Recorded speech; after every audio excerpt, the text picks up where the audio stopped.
ito ay rated SPG. Striktong patnubay at gabay ng magulang ang kailangan. Maaaring may masiselang tema, lengguwahe, karahasan, sexual, horror o droga na hindi angkop sa mga...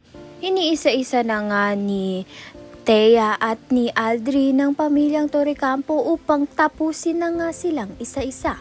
Matindi nga ang paghihiganti nilang dalawa, kaya naman nga't itong si Regina at si Marge ay binihag na nga nila upang tapusin na nga ang dalawa dahil wala ngang kaawa-awa itong si Thea na paslangin nga itong si Edward, kaya naman nga't si Ashley nga ang nagdurusa sa pagkawala ng kanyang ama dahil hindi naman niya nga gustong mapunta dito nga kay Thea.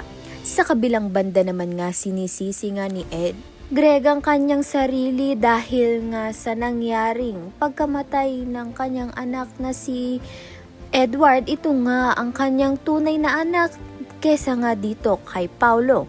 Ngayong nalaman nga niya ay nanlumo nga siya. Kaya naman nga't yan at iba pa ang dapat nating pakaabangan. Maraming salamat sa iyong panonood.